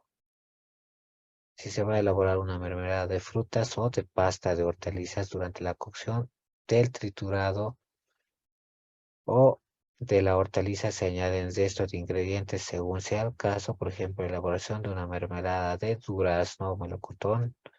Se necesita la pulpa de durazno junto con el azúcar para endulzar y melificar, ácido cítrico para conservar y ayudar a la gelificación y evitar cristalización del azúcar, pectina para dar consistencia a la mermelada y sorbato de potasio como conservante. El orden es importante para industria de frutas.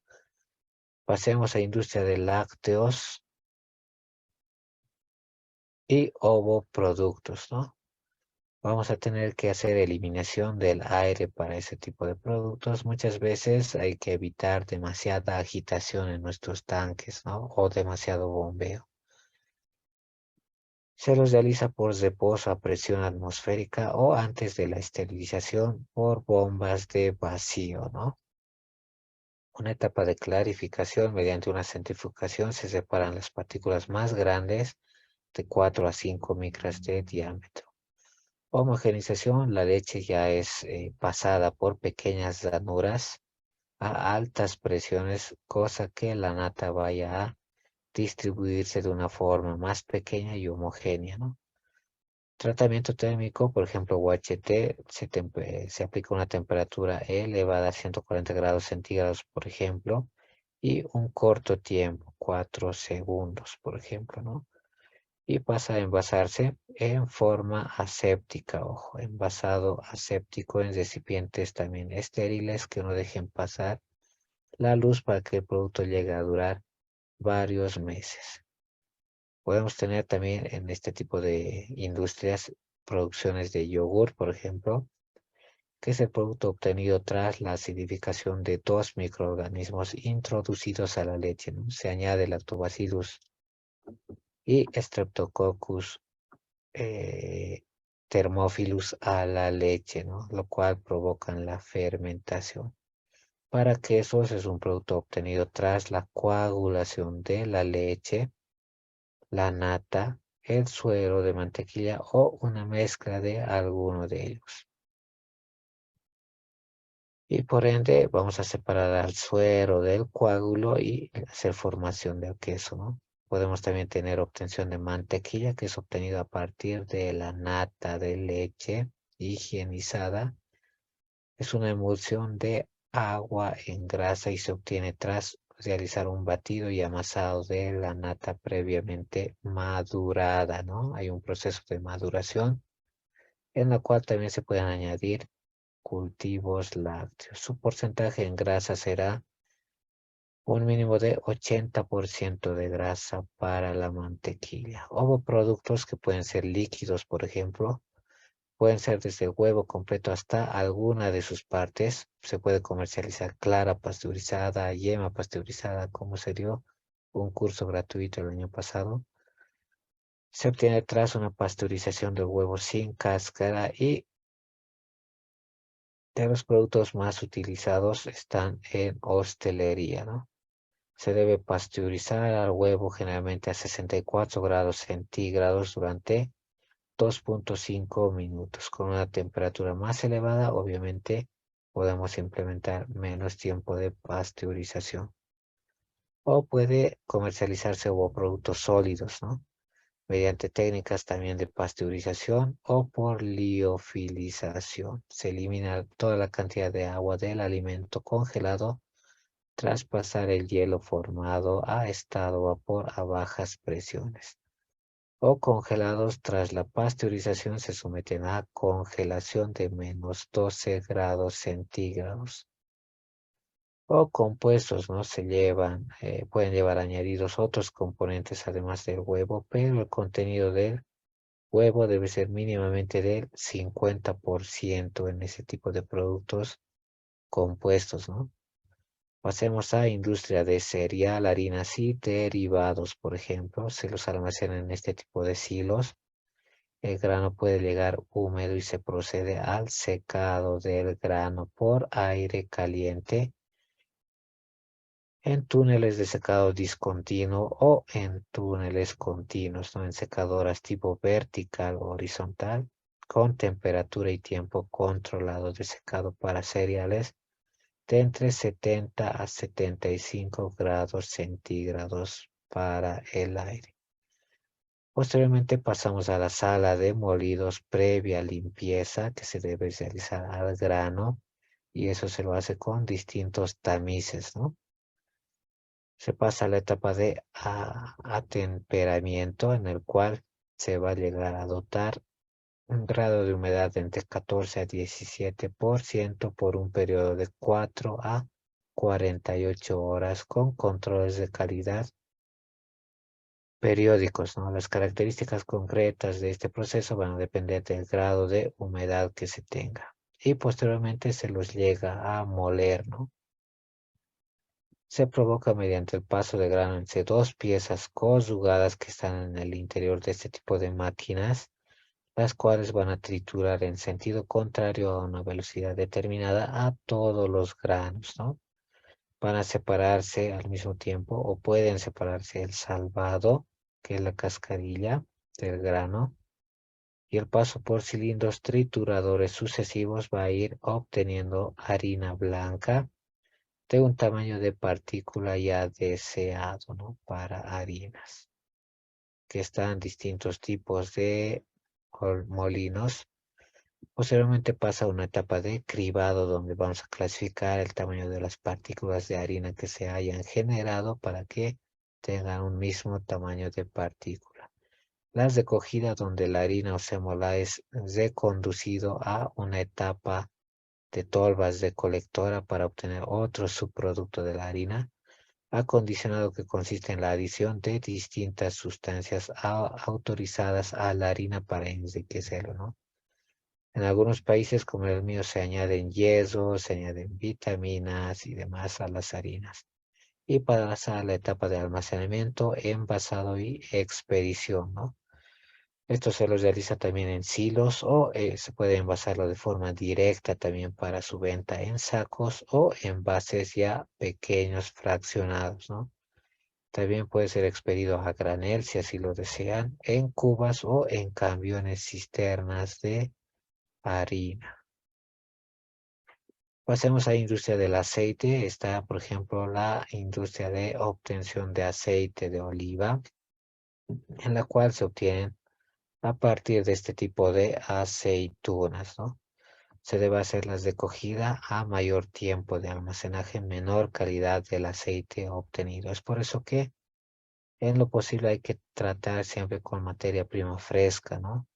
Las aceitunas se deben molturar el mismo día de su recepción, lo cual va a establecer un calendario de cosecha para agricultores. Se debe pasar por un sistema de limpieza y con ayuda de tolva se puede eliminar mediante ventilación impurezas como hojas, palos y separar la aceituna por calidad y variedad después de la etapa de pesado. El molino por el cual pasan produce la molienda de la aceituna y hoy en día se usan modernos trituradores mecánicos para obtención de aceite, ¿no? Ya sean de martillo, dentados, ya existe maquinaria específica para cada tipo de cereal o aceite a obtener. El batidor para separar tres componentes de la molienda. En el batidor se separa la parte oleosa que contiene el aceite, se separa la parte acuosa que puede tener agua de la aceituna y se separa también el residuo sólido o orujo, ¿no? Así se le llama, que son huesos rotos, piel y pulpa de la aceituna. El orujo a la vez es utilizado como combustible en caldera, obteniéndose también gran parte de la energía para el proceso de esa área. Posteriormente se lo pasa por centrifugadoras, ya sean horizontales o decanter, así se les llama, para extracción de distintos componentes del aceite. La extracción puede ser de dos fases. No incorpora agua en el interior y por tanto no produce alpechín, o de tres fases, ¿no? Donde nosotros vamos a añadir una pequeña cantidad de agua para mejorar la separación del aceite. Se los pasa a los decantadores para depositar los posibles residuos que queden en el aceite y a tanques de almacenamiento de acero inoxidable, manteniendo la temperatura, oscuridad y el aislamiento del producto obtenido. Aquí está el proceso como tal del aceite. Partimos de la aceituna, lavado, moliendo, batido. Introducimos agua optativamente, centrifugación de la pasta, aceite más fase líquida o fase líquida más aceite y orujo, ¿no? Las hacemos centrifugar y podemos tener el aceite de oliva como tal o tener una fase agua proveniente del vegetal más agua del proceso, ¿no?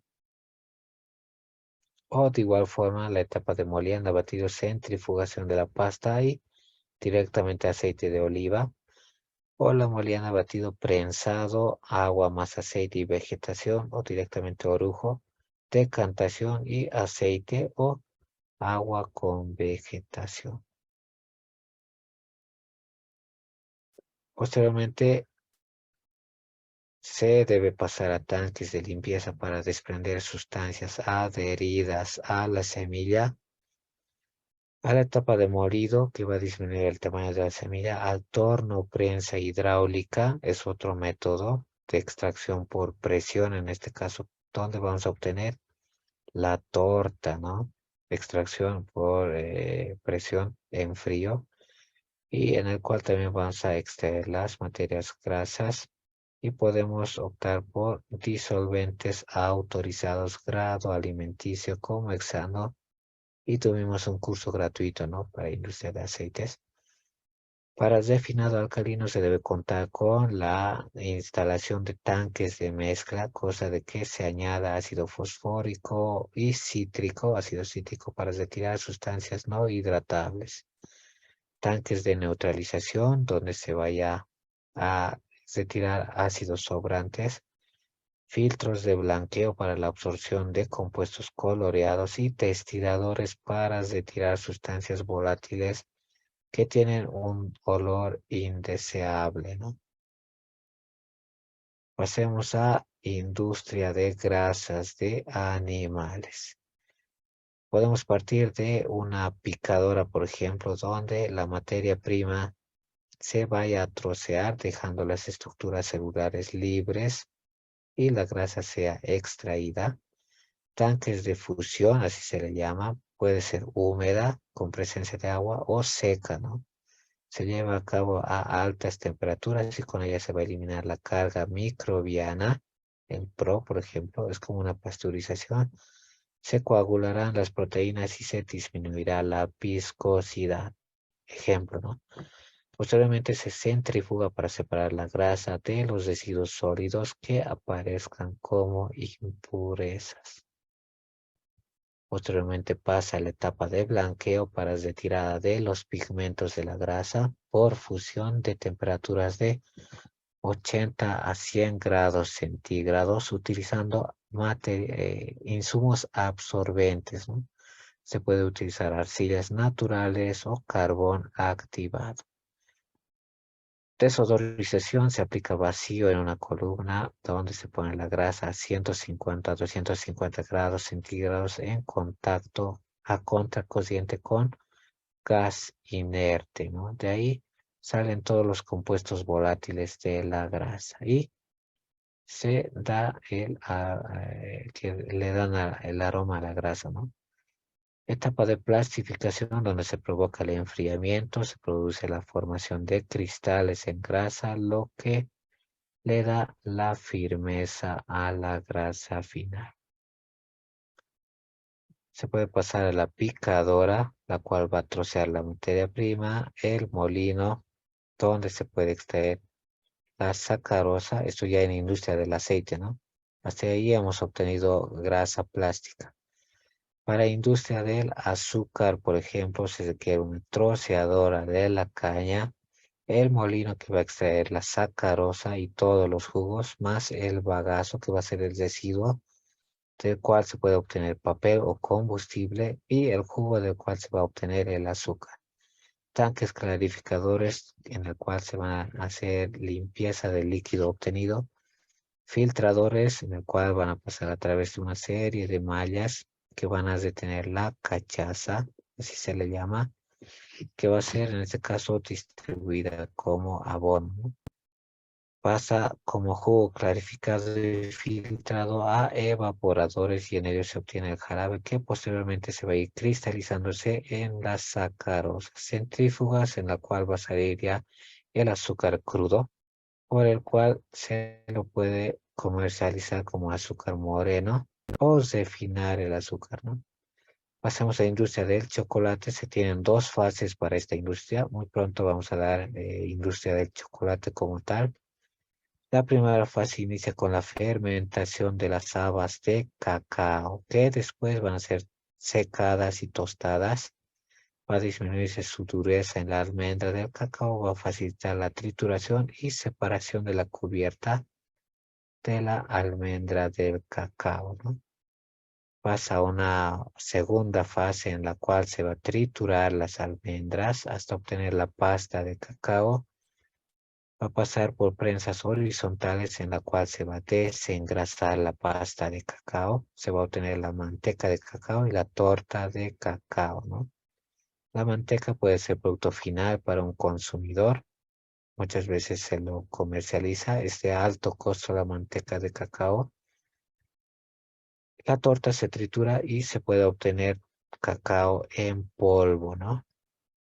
Muy utilizada en pastelería. Se pasa por amasadoras para mezclar la pasta de cacao con otros ingredientes como azúcar y leche. Se pasa a la etapa de refinado para producir partículas más finas de chocolate, moliendo, ¿no? A la etapa de conchado mediante la acción mecánica de las palas de la maquinaria y con movimientos lentos y constantes van a hacer desaparecer ácidos volátiles y las humedades, ¿no? Con lo cual se va a obtener la textura más fina, a temperado en el cual vas enfriado para dar firmeza adecuada para seguir el proceso mediante cristalización del cacao. Moldeado y envasado, se les puede volcar en moldes para enfriarlos y darles la forma final, ¿no? Tras el desmoldado pueden ser también envasados y comercializados de esa forma.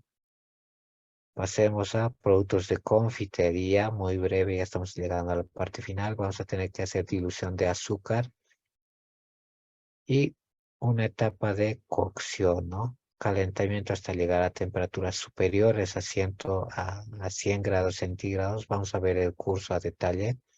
Posteriormente vamos a tener que saborizar y templar para dar sabor. Se adicionan esencias naturales o artificiales, sabor a frutas normalmente. Adicionan colorantes, pueden añadirse ácidos también como el cítrico. Tras el mezclado de ingredientes se puede obtener una masa plástica coloreada y saborizada que va a pasar a la etapa de troquelado. Va a llegar a dividir a la masa en máquinas troqueladoras y obtener el caramelo final. Y posteriormente a la etapa de envoltura en celofán o plásticos diversos, envasado ya en frascos, bolsas, latas, etcétera, ¿no? Posteriormente se necesita caso práctico, ¿no? Se necesita obtener cacao en polvo a partir de pasta obtenida de la trituración de almendra. ¿Cómo podría obtener de forma rápida cacao en polvo? ¿Y se tendría algún producto final en el mismo proceso? Es la pregunta, ¿no? Sí se puede realizar. Sería desengrasar primeramente la pasta. Paso 1. Desengrasado, pasándola por la prensa horizontal que va a separar la manteca de cacao, que va a servir como aditivo en otros procesos. Y la torta de cacao debe ser finamente triturada para dar lugar al cacao en polvo. Instalaciones para elaboración de bebidas, por ejemplo, tenemos dos tipos de bebidas alcohólicas, no alcohólicas, por ejemplo, los zumos, bebidas refrescantes y bebidas alcohólicas, que pueden tener distintos grados de alcohol, no superior al 0,5%. Vino, cerveza, bebidas espirituosas en general, producidas a partir de uvas, cereales o frutos secos. Aquí está el proceso en general como tal, pasa la etapa de almacenamiento, refrigeración, residuos, tratamiento químico para prolongar la vida del producto, almacenamiento, limpieza y demás para industria como tal, ¿no? Y hemos llegado a culminar